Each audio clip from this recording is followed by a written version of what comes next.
두근대는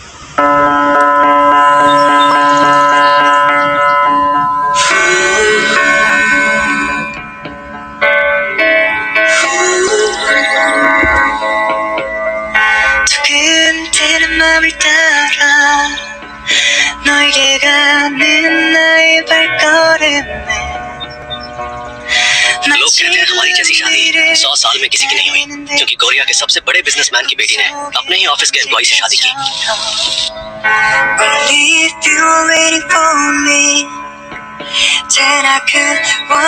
शादी को 3 साल बीत चुके हैं, पर लगता है जैसे कल की ही बात हो।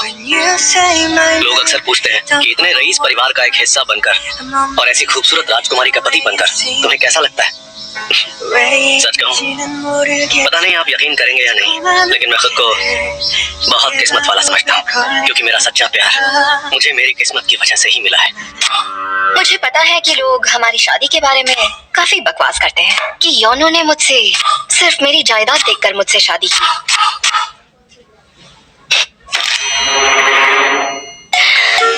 आज तक मैंने कभी अपने बारे में बताया नहीं, इसलिए ऐसी अफवाहों को बढ़ावा मिलता रहा।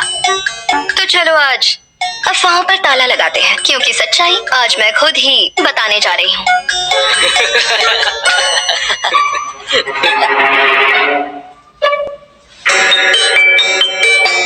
शादी के बाद हमारी जिंदगी भी एक आम कपल जैसी ही रही है।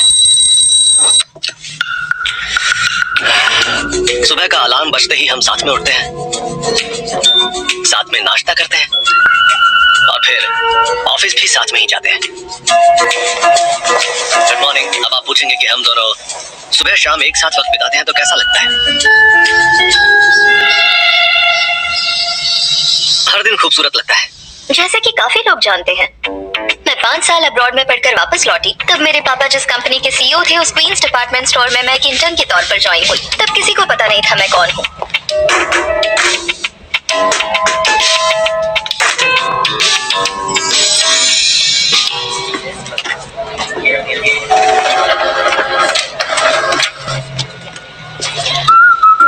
वो फीलिंग होती है ना जिससे हमें पता चलता है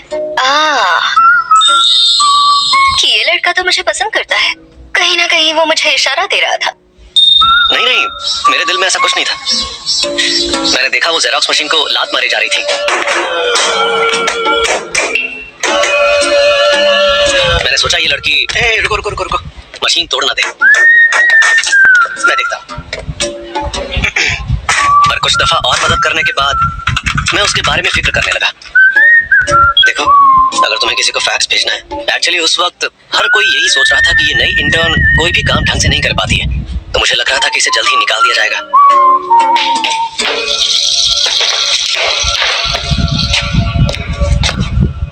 होंगे तुम ऐसे करोगी तो कैसे चलेगा? कई जगह पार्ट टाइम जॉब कर चुका हूँ, इसलिए बता रहा हूँ। ऐसे काम करोगी तो वो निकाल देंगे तुम्हें। तो निकालने दो, मुझे फर्क नहीं पड़ता। हाँ जानता हूँ तुम्हें कहीं और जॉब मिल जाएगी, है ना? लेकिन ऐसा ही रहा तो वो भी निकाल देंगे, शर्त लगा लो। बात यह है कि जब भी हमारा मैनेजर तुम्हें डांटता है तो मुझे बहुत बुरा लगता है तुम्हारे लिए। तुम यहाँ पर डांट खाने का वर्ल्ड रिकॉर्ड बनाने आई हो।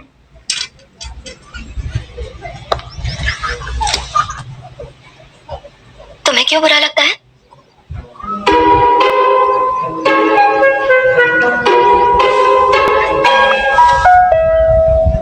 मतलब वो मुझे डांटते हैं तो तुम्हें क्यों बुरा लगता है योनो? बताओ।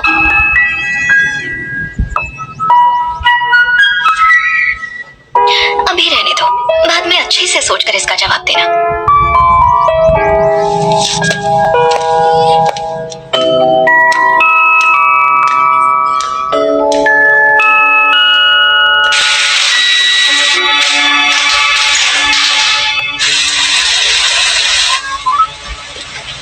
आओ, मैं गेट पर हूँ। तुम छाता नहीं लाई? नहीं, आज भूल गई। लो ये रख लो। तुम अक्सर कुछ ना कुछ भूल जाती हो ना, इसलिए मुझे तुम्हारी ज्यादा फिक्र होती है। पर क्यों? उस दिन कह रहे थे मेरे लिए बुरा लगता है और अब कह रहे हो फिक्र होती है।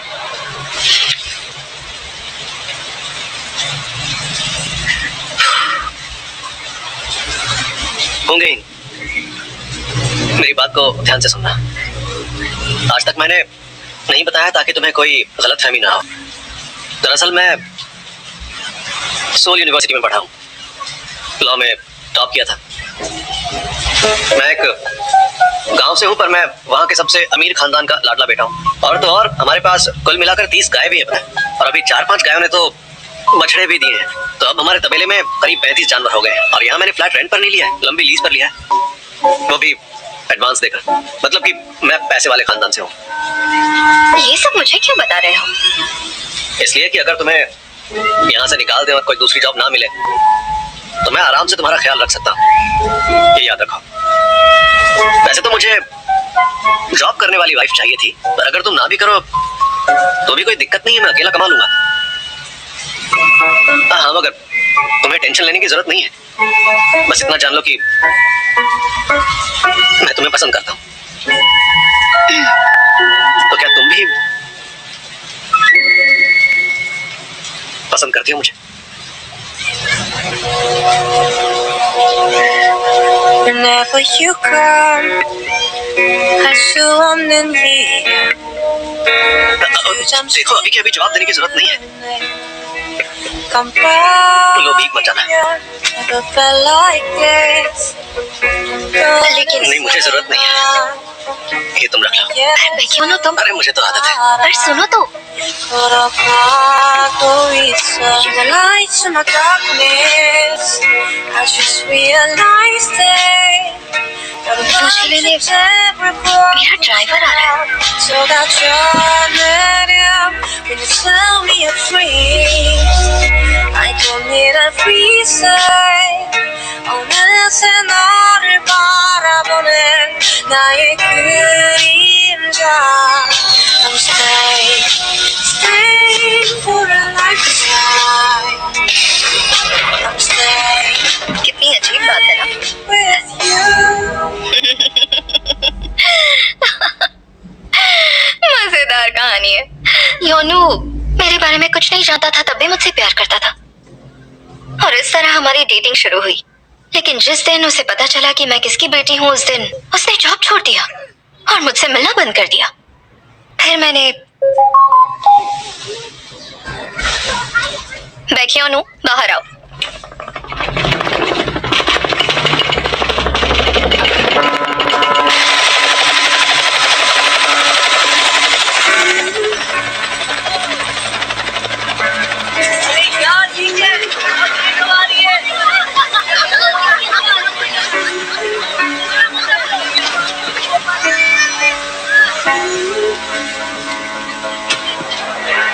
두근대는 맘을 따라 너에게 가는 나의 발걸음은 마치 구름 위를 나르는 듯한 꿈속의 언젠가처럼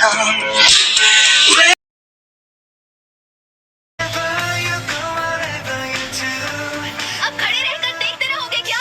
있을 것 같아 멈추지 않는 내 심장이 죽을 것 같이 뛰고 있어 I say you stepped into my heart softer than summer night making my everything and now उस वक्त ऐसा लगा जैसे आसमान से कोई परी उतर के आई है।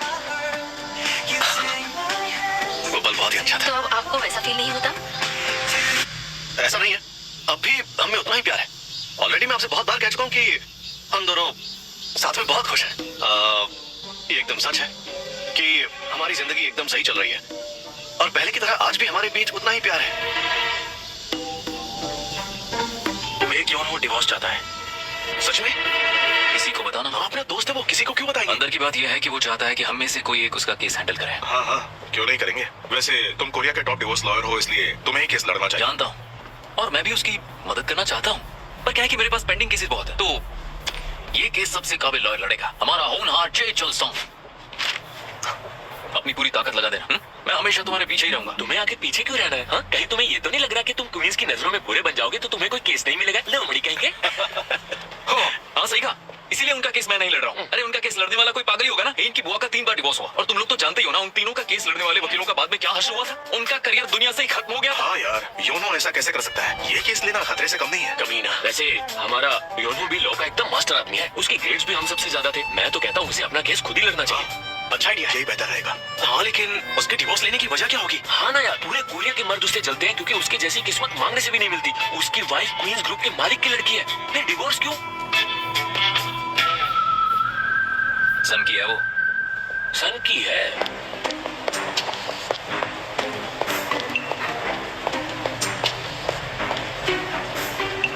मैम, वो 1 ट्रिलियन वॉन क्लब का इनविटेशन नहीं आया। हाँ जानती हूँ, अब तक नहीं आया। शायद हमारी सेल 880 बिलियन के आगे नहीं बढ़ी इसलिए। इतनी छोटी सी तो बात है, 100 बिलियन ही तो करना है। वही तो मैम, मैं कब से उन्हें कन्विंस कर रही हूँ कि अगर राउंड फिगर पकड़े तो 880 बिलियन भी 1 ट्रिलियन ही माना जाएगा, पर वो मान ही नहीं रहे। कुछ ज्यादा ही डिमांडिंग है।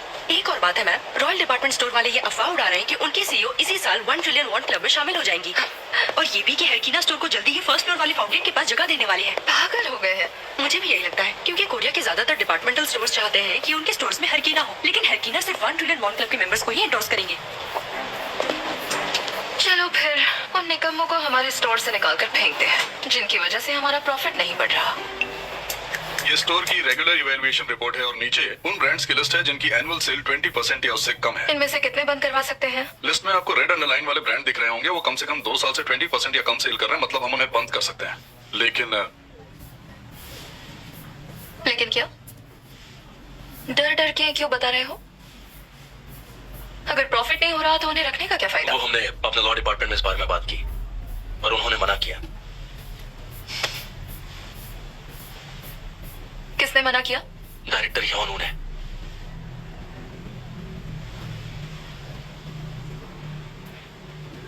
अच्छा तो टीम लीडर यू, इनकी फीस कितनी होगी ये कंफर्म करके कॉन्ट्रैक्ट फाइनल कर दो। जी सर। और हाँ सर, सेकंड फ्लोर के मैनेजर ने भी एक केस भेजा है। एक क्लाइंट 12 सेंटीमीटर की हील पहनकर स्टोर में आई थी, तब फिसल कर गिर गई और उसे चोट लग गई। सर सीईओ मैडम आपको बुला रही है। तुम्हें दिख नहीं रहा मेरी मीटिंग चल रही है? उन्होंने अभी मिलने बुलाया है, वो काफी नाराज लग रही हैं।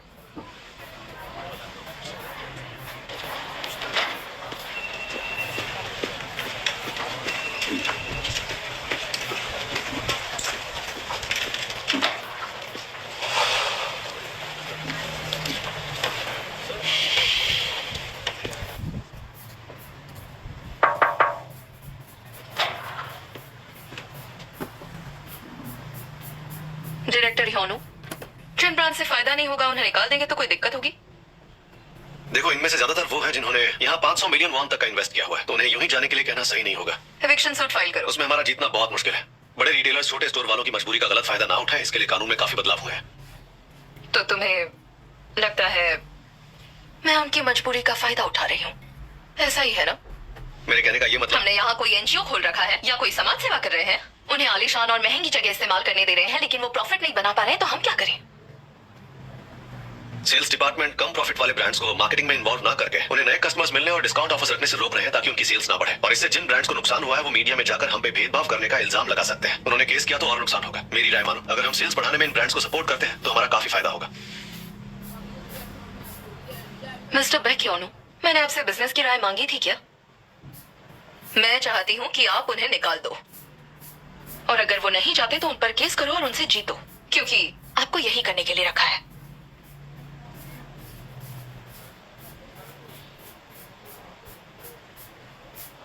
जी समझ गया। Meeting over.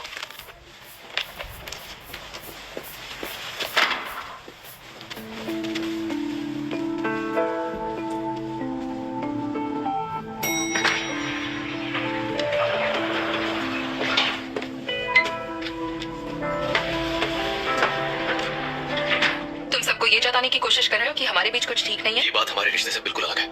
हाँ, तुम दोनों चीजें अलग रखने में एक्सपर्ट हो, इसलिए तुमने उस स्टोर ओनर को पहले ही खबर कर दी कि मैं उसे रूल तोड़ने के लिए निकालने वाली हूँ, और उसने पहले ही अपनी गलती छुपा दी। वो आदमी हमारे डिपार्टमेंट स्टोर की शुरुआत से हमारे साथ है और अब भी दूसरों से ज्यादा मेहनत करता है। अरे हाँ, मैं तो भूल ही गई थी कि तुम कितने समझदार हो और सबकी भलाई के बारे में सोचते हो।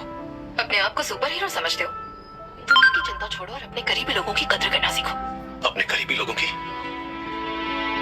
खुद की बात कर रही हो? क्या? खुद सोच कर देखो, क्या अब हम उतने करीब हैं भी? कुछ बात करनी है मुझे। 1 घंटे बाद मुझसे लाउंज में मिलना। हाँ ठीक है।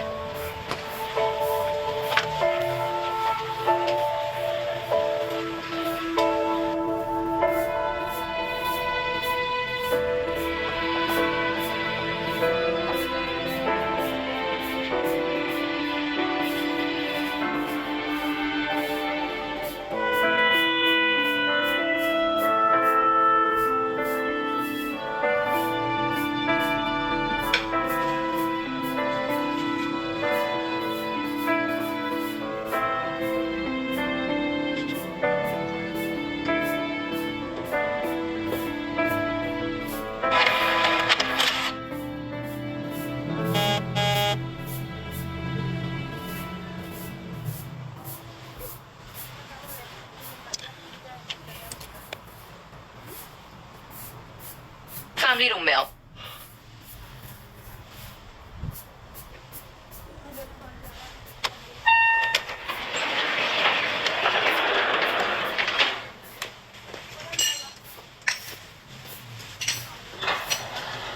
देर क्यों लगा दी?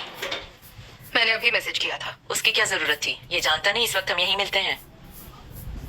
माफी चाहता हूँ, तुमने इंटरव्यू अरेंज किया था? जी, हानैंग इकोनॉमिक डेली के कल्चर सेक्शन के लिए। वो मल्टी मिलियनर, सीईओज और बड़े पॉलिटिशियंस के घर परिवार के बारे में छापते हैं, तो मैंने सोचा इनका भी इंटरव्यू लिया जाए। लेकिन घर वगैरह दिखाने की क्या जरूरत है? ये कोई सेलिब्रिटीज थोड़ी है। तो क्या हम इनके रिश्ते के बारे में फैल रही अफवाहों की खबरें ही देखते रहेंगे? वही तो पिछले महीने तो सब बोल रहे थे कि इन दोनों में डिवोर्स होने वाला है। हर जगह यही गॉसिप है कि दोनों ऑफिस में लड़ते ही रहते हैं। क्या ये सच है? हाँ पापा, ये सच है। आप सोच भी नहीं सकते कि मीटिंग में इन दोनों को देखकर सबकी हवा टाइट होगी। अरे हाँ जीजा जी, याद है मैंने वो केएफटीसी वालों को परमिशन देने के बारे में बोला था? वो रोज कॉल करके दिमाग खाते हैं। उनका कुछ करिए ना। लेकिन वो तो तुम्हारे क्वीन स्मार्ट के हाथ में है ना। हाँ, पर मेरे हाथ में इतने स्मार्ट नहीं है ना। पर आप तो इतने स्मार्ट हो और इस काम में इतने माहिर हो। ऊपर से केएफटीसी वाले तो आपके बहुत बड़े फैन हैं। पर सबको अपने दायरे में रहकर काम करना पड़ता है ना। अरे वो इतनी रिक्वेस्ट कर रहा है तो काम कर दो ना।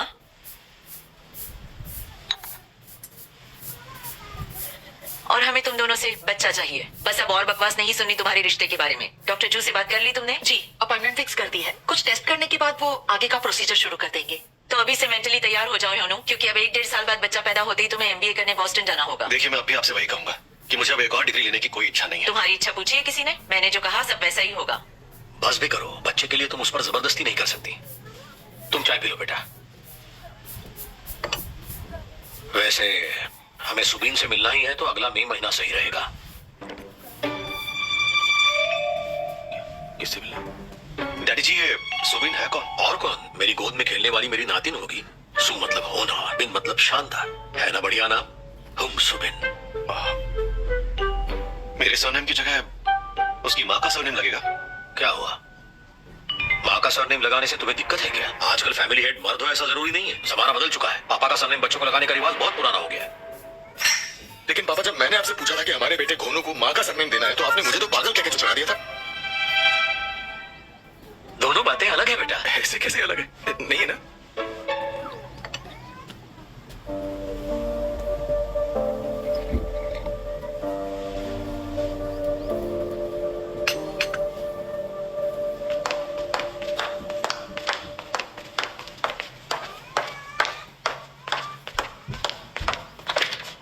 मुझे बात करनी है।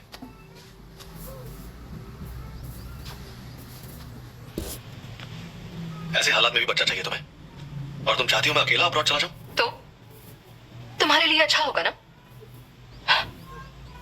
ये मत कहना कि मैं भी तुम्हारे साथ चलूं। कहूंगा भी नहीं। ठीक है, तो वो कह रहे हैं वैसे जाकर एमबीए कर लो। वैसे भी हमारे बच्चे को नौकर ही संभालने वाले हैं, तो क्या फर्क पड़ता है? अच्छा ही है। क्या अच्छा है? यानी तुम्हें ये सब अच्छा लग रहा है? और तुम्हें सच में बच्चा चाहिए मुझसे? जरूरत पड़ी तो हाँ।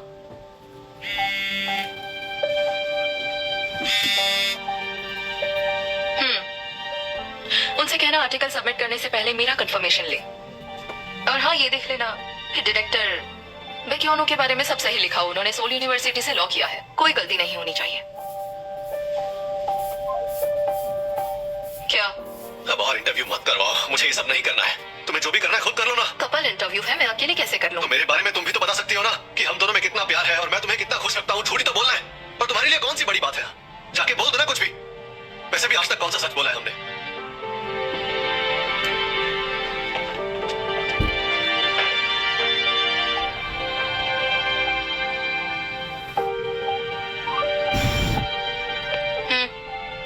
उनसे कहो मुझे फोटोज भेजे। कौन सी फोटो छपेगी मैं डिसाइड करके बताऊंगी।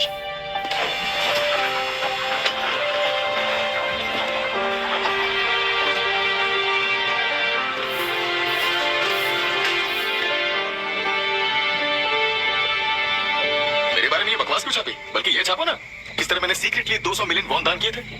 हाँ, मैं जानता हूँ, मैंने कहा था कि इसे सीक्रेट रखो, लेकिन अगर इस बात की खबर दुनिया तक नहीं पहुंची तो क्या फायदा है दान करके? अरे मतलब मुझे समझ में नहीं आता है हमारे पब्लिसिटी डिपार्टमेंट का आखिर काम ही क्या करिए।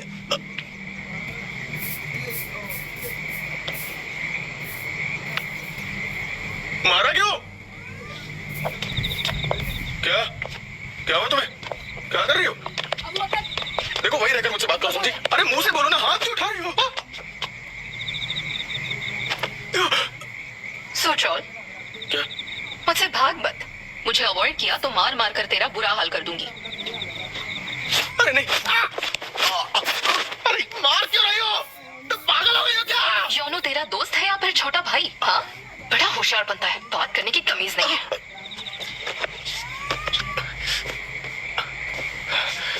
मेरे हस्बैंड के साथ होशियारी करने की कोशिश की तो तुझे यही गाड़ दूंगी, समझ गया ना? हाँ समझ गया, बहरा नहीं हूँ।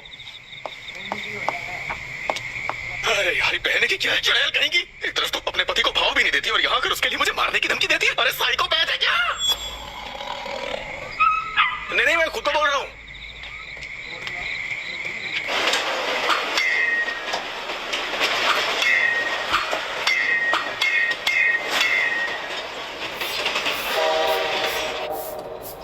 एक बात बताओ योनू, हम सब यही चाहते हैं कि तू डिवोर्स मत ले यार, तू अपनी शादी बचा ले।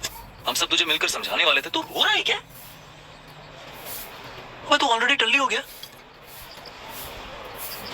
क्या हो गया है तुझे? लाइन मार रहा है? कौन मैं? अरे किसी ने मुझसे कहा था कि मैं नशे में क्यूट लगता हूँ, तो बस सिग्नेचर मूव है मेरा। किसने कहा?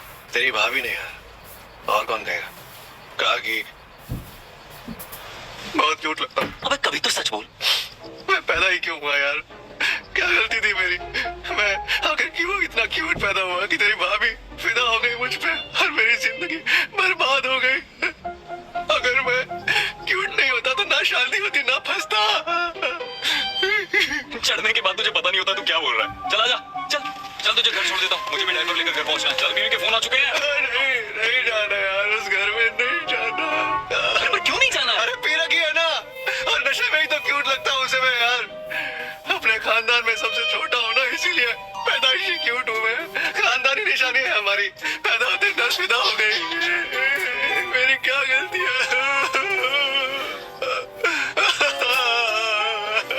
तो तू आज घर नहीं जाने वाला? हाँ यार तू जा, मैं बाद में जाऊंगा। मेरे घर जाने का इंतजाम पहले ही हो चुका है। और वो क्या है? उस टेबल पर देख जरा। हाथ दे यार। प्रूफ दिखाऊं?